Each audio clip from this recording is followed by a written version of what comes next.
घर में चारों तरफ खुशियां ही खुशियां हैं। खूब मिठाइयां बांटी जा रही हैं। कभी मामा तो कभी खाला जान के पास फोन कर बताया जा रहा है कि शबाना बाजी पास कर गई, वो भी फर्स्ट डिवीजन से।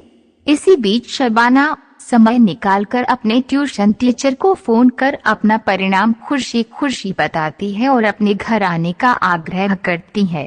टीचर शाम तक आने का वादा करते हैं। संध्या सूरज ढलने के बाद टीचर का आगमन होता है। शबाना एक कुर्सी लाकर टीचर को देती है, फिर एक प्लेट में कुछ मिठाइयाँ। टीचर, आपका रिजल्ट बढ़िया आया है, पर आप इससे बेहतर कर सकते थे।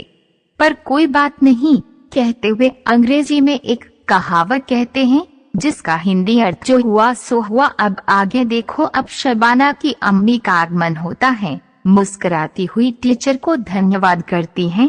टीचर, अब तो खुश हैं न? अम्मी, खुश काहे नहीं रहेंगे बेटी, जो फर्स्ट डिवीजन से पास की है। टीचर, अब आगे क्या करना है? शबाना का, अम्मी बेटी लड़की है, ज्यादा पढ़ लिख कर क्या करेगी? 10वीं पास कर ली, ये कोई कम थोड़ी है। शबाना की कानों तक जब ये शब्द पहुँचे तो वो मायूस हो जाती है। फूल सा खिला हुआ चेहरा अचानक मुरझा सा जाता है। आंखों में जो उम्मीद जगी थी वो आंसुओं में बदल जाते हैं। तुरंत बाद अम्मी पूछती है, पैसा कब तक मिल जाएगा? सर, लगभग 2-3 महीने लग जाएंगे। पर आप तो कह रही है आगे नहीं पढ़ाएंगे तो बिना दाखला कराएं छात्रवृत्ति का पैसा नहीं मिलता। अब जो हाल शबाना का हुआ था, कुछ वैसा ही हाल इस बार अम्मी का हुआ। थोड़ी देर बाद टीचर चले जाती है। अब सभी खामोश बैठे हैं। अम्मी इसकी पढ़ाई में पैसा खर्च करते करते में बर्बाद हो गई। अब ये 10,000 मिलने वाला है तो नाम लिखवाना पड़ेगा। लगभग 1 घंटा तक रेडियो की तरह बजते रही है। इधर शबाना अपनी बिस्तर पर पड़े पड़े अपनी आंसुओं से अपनी ख्वाहिशें धोने लगती हैं। समय बीतता है और सभी के मन में उत्पन्न हलचल शांत हो जाता है। कुछ शिक्षित व्यक्ति के समझाने की वजह से और 10,000 को ध्यान में रखकर शबाना का दाखला एलियन कॉलेज भगवानपुर में कराया जाता है। 6-7 महीने तो यूं ही बीत जाते हैं।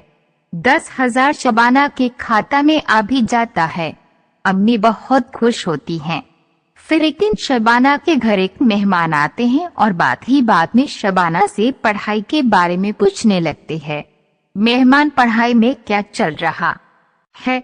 शबाना, HISC कर रही हूँ। मेहमान, ट्यूशन कहाँ करती हो? शबाना, कहीं नहीं, घर पर ही तैयारी चल रही है। मेहमान, अब बिहार बोर्ड ना रहा, बिना पढ़े पास करना मुश्किल है। ये सब कहकर मेहमान तो चले जाते हैं, पर शबाना और अम्मी की परेशानियों में इजाफा कर जाती है। अम्मी फिर वही पुराने अंदाज में शबाना का खबर लेती है। फिर एक दिन गांव के ही एक शिक्षक शबाना के घर आते हैं तो अम्मी ये समस्या उनके सामने रखती है तो शिक्षक शबाना की तैयारी कराने को तैयार हो जाते हैं और इस तरह समस्या का हल निकल जाता है और पढ़ाई शुरू हो जाता है। शबाना 2017 में बोर्ड परीक्षा देती है और फेल कर जाती है। इस घटना के बाद शबाना का उम्मीद टूट जाता है और वो पढ़ाई छोड़ने का फैसला करती है। पर शिक्षक के समझाने बुझाने के बाद फिर 2018 के बोर्ड परीक्षा की तैयारी में लग जाती है। काफी मेहनत और लगन के बाद 2018 के बोर्ड परीक्षा का परिणाम बहुत खराब होने के बावजूद भी शबाना सेकंड डिवीजन से पास कर जाती हैं। फिर घर में खुशियों की लहरा दौड़ पड़ती है। फिर शबाना शिक्षक को घर बुलाती है। घर के सभी सदस्य एक साथ बैठे हैं। शिक्षक का आगमन हुआ। फिर अम्मी, पैसा कब मिलेगा? शिक्षक, दाखला करा